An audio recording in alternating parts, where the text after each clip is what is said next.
Dear student, आपको double multiply में बहुत प्रॉब्लम्स होती है। तो देखिए, मैं डबल मल्टीप्लाई आपको करके दिखाऊंगी।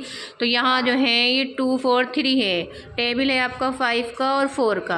तो हम क्या करेंगे, जब दो टेबल होते हैं तो ऊपर वाली संख्या को 2 टाइम लिखते हैं। हमने यहाँ पर 2 टाइम लिखा, 2 4 3 2 4 3, 2 टाइम लिख लिया। पहला टेबल 4 का है तो 4 का टेबल हमने यहाँ लिख दिया, और दूसरा टेबल 5 का है तो 5 का टेबल नीचे लिख दिया।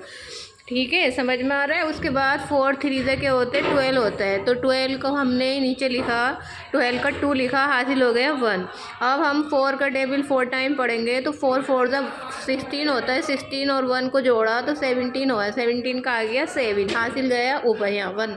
4 का टेबल 2 टाइम पढ़ेंगे तो 4 2 जा 8 होता है, 8 और 1 हो जाता है 9।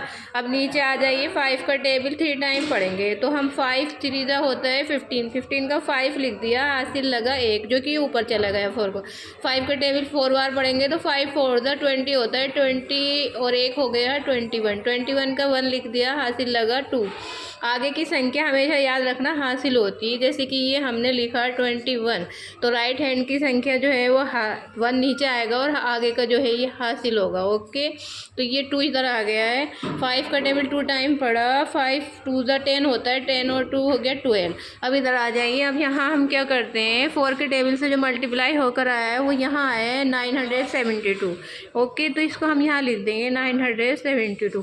और 5 का मल्टीप्लाई होकर आया है 1215, तो इसको हम ले जाके इसके नीचे, मल्टीप्लाई के नीचे नहीं लिखना है, मल्टीप्लाई लगा कर निशान, और आगे लिखना है 5 1 2 1।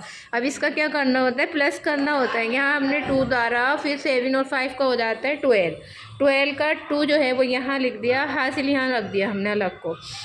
अब 9 और 1 हो जाता है 10, 10 में 1 जोड़ा 11 हो गया, 11 का 1, फिर हासिल इसी को मान लीजिए 1 इसमें जोड़ेंगे हम 2 में, तो 2 और 1 3 हो गया, 3 लिख दिया, फिर 1 का 1 ऐसी, क्योंकि आगे अब कुछ बचा नहीं है। तो ये आपकी अच्छी तरह से समझ में आ गई होगी स्टूडेंट। अब आप इसे मल्टीप्लाई करिए और बहुत ध्यान से कम इसे 4 5 बार देखिएगा, तो आपकी समझ में आ जाएगी। ओके।